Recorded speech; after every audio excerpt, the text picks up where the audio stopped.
तो नॉर्मल नटराज आसन जो है उससे सभी परिचित हैं।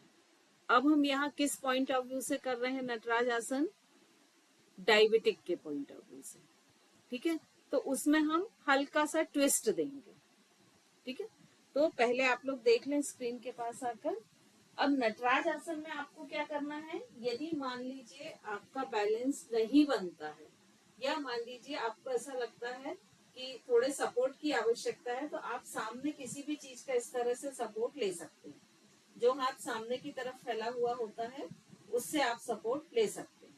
ठीक है, तो इसमें हम लेफ्ट लेग ही बाहर है तो लेफ्ट लेग के साथ करते हैं। ये पोजीशन हुई। अब इसमें जो आप अपने फेस को वॉल की तरफ कर लेंगे और आपकी पोजीशन कैसे हो जाएगी, ये इस तरह की। क्लियर हुआ? जब आप सपोर्ट लेके करते हैं, है ना, और जब आप सपोर्ट नहीं ले रहे हैं, सिंपल कर रहे हैं, तो ध्यान रहे जिसको सर्वाइकल, वर्टिगो या किसी भी तरह के चक्कर आने की प्रॉब्लम है, उनको विदाउट सपोर्ट ना करें, क्योंकि कोई भी व्यक्ति यदि गिरेगा तो उसको ज्यादा चांसेस है कि प्रॉब्लम हो जाएगी। तो हमेशा उसको सपोर्ट के साथ कराएं। तो पहला हम करते हैं सपोर्ट के साथ, ऐसे में दिखेगा आपको ना, थम्स अप करके, यस। ये हमने सपोर्ट लिया, लेफ्ट लेग को इस तरह से फोल्ड किया और धीरे धीरे अपर बॉडी को सामने ले गया। जब हम सपोर्ट के साथ करते हैं तो हमको ये फ्रंट वाला हैंड है ये हल्का सा बेंड करना पड़ता है, अदरवाइज ये हमारी बॉडी ऊपर प्रॉपर नहीं जाती है। तो इसको हल्का सा बेंड किया या नीचे ले गए। अब ये हमारा एक परफेक्ट पोजीशन आ गई है। अब हमको क्या करना है कि ये जो नी फोल्ड किए हुए हैं इसको खोलते हुए पैर को मैक्सिमम ऊपर तक लेके जाना है और कोशिश करना है कि जो टो है वो आपके सिर से ऊपर की तरफ चला जाए। ठीक है, ये पोजीशन होगी। अब जब हम इसी आसन को डायबिटिक के लिए करेंगे तो उनको लिए कैसे करेंगे कि अगेंस्ट हम सपोर्ट लेके यहाँ बात करते हैं, क्योंकि डायबिटिक है तो उसको हम कोशिश भी नहीं करेंगे कि अकेले कराएं। ठीक है, तो यहाँ हमने प्रॉपर सपोर्ट लिया। अब आगे कुछ बहुत देखने का नहीं है, पीछे ही आपको ध्यान देना है, तो मैं टर्न कर ले रही हूँ। ये हमने सपोर्ट लिया। अब हम इसमें क्या करेंगे कि लेग क्रॉस में पकड़ेंगे, मतलब यदि मेरा ये लेफ्ट हैंड है तो मैं राइट लेग को पकड़ूंगी, ये।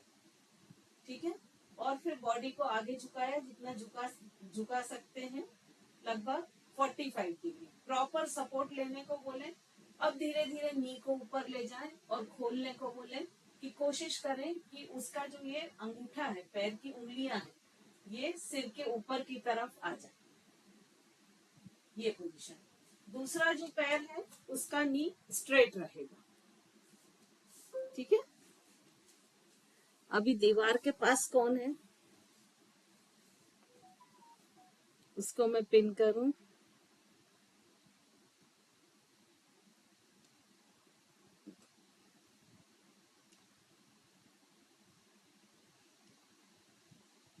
साक्षी जी आप करेंगे, आपके पीछे ही दीवार है क्योंकि, है ना, मैं पिन कर रही हूँ आपको। चलिए, हमने साक्षी जी को पिन किया है। अब साक्षी जी आप फेस को दीवार की तरफ कर लें और दीवार से थोड़ा डिस्टेंस और पीछे आ जाएं, हाथ सामने करें, राइट हैंड को कर लें सामने और हल्का सा सामने की तरफ झुकते हुए दीवार का सपोर्ट ले लें। अपना दूरी ऐसे एडजस्ट कर लें कि आप सपोर्ट ले पाए। हाँ, गुड। अब आपको अपर बॉडी इतनी ही रखनी है। बाएं पैर को मोड़ें, पहले हम सेम से कर रहे हैं, जो हाथ आपका फ्री है उसी को मोड़ें, एंकल को पकड़ें। अब धीरे धीरे नी को ऊपर ले जाएं, जितना ऊपर ले जा सकते हैं, और अब खोलें इसे। वेरी गुड, बहुत सुंदर, वेरी गुड। धीरे धीरे वापस आ जाएं। अब इसी पोजीशन में रहते हुए लेग चेंज कर लें। हाथ वही रखें, हाथ वही रखें, हाथ नहीं चेंज होगा, क्रॉस में करना है आपको। हाँ, अब धीरे धीरे ऊपर उठाएं। देखिए इसमें स्ट्रेचिंग बहुत बढ़ जाएगी। गुड, धीरे से धीरे से।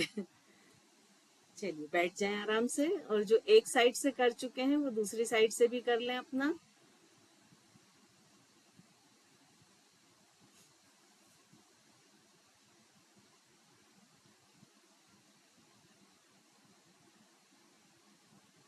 हाँ ऋतु जी अब नी को खोलना है, आपको कोशिश करना है, पैर के ये गुड, ये पोजीशन आई। पर्णिका पैर को और ऊपर, पैर के पंजे को ऊपर ले जाओ। अपर बॉडी ज्यादा झुका रहे हो पर्णिका, 45 डिग्री ही झुकेगी, आप 90 झुका रहे हो। यस मयूरी जी का अच्छा मैम लगा। हैंड शोल्डर लेवल पे रहेंगे या फिर नीचे रहेंगे? नीचे रहेगा तभी 45 अपर बॉडी झुकेगी ना। अगर शोल्डर लेवल पे कर लेंगे तो अपर बॉडी ज्यादा झुक जाएगी। ठीक है,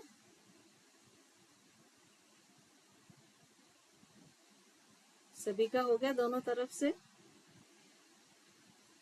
इसमें कोई प्रॉब्लम?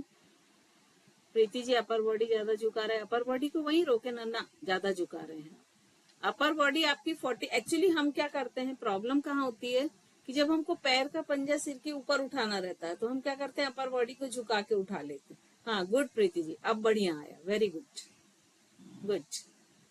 मैम जो इसमें अपोजिट हैंड से हम पकड़ रहे हैं लेग को, तो इसमें खाली ट्विस्टिंग के लिए हम दे रहे हैं?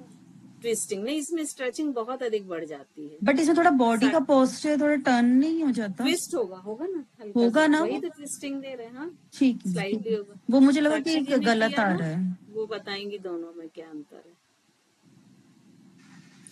मैम स्ट्रेचिंग तो आई थी, और बल्कि जो हमने सेकंड टाइम जो दूसरे ऑपोजिट साइड से किया था, मतलब उसमें स्ट्रेचिंग भी आ रही थी और बैलेंस बनाने में भी बड़ी वो हो रही थी, मुश्किल हो रही थी। उसके लिए क्या होता है कि सामने किसी एक पॉइंट पर देखें, फोकस करें। और मैम और वो आज पहली बार किया ना, जब आप बार बार करेंगे ना तो धीरे धीरे आने लगे। मैम स्टे भी नहीं हुआ जा रहा था ज्यादा देर ना, क्योंकि फर्स्ट शुरू में टाइम था। नहीं, कोई भी आसन जब आप पहली बार करेंगे ना तो आपको दिक्कत होगी, लेकिन जब आप धीरे धीरे, चेलना जी दोनों चीजें एक साथ करेंगी तो हमेशा दिक्कत होगी। पहले हाथ को आराम से रेस्ट कर लीजिए, बॉडी को झुका लीजिए, और जब पूरा बैलेंस बन जाए फिर पैर को खोलिए धीरे धीरे।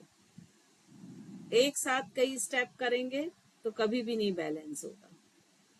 हाँ आराम से रेस्ट करिए। ये अब थर्ड स्टेप में धीरे धीरे नी को ऊपर उठाएं। अब फोर्थ स्टेप में पैर के पंजे को ऊपर ले जाएं, नी खोलें। ये थोड़ा टफ आसन है नटराज आसन। बैठ जाएं, थोड़ा सा ब्रीदिंग को नॉर्मल कर लें। लेकिन इसमें पर्टिकुलर आप देखिए कि जहां जिस जगह पे ये पेनक्रियाज होता है वहां पर एक बहुत अच्छी स्ट्रेचिंग आती है।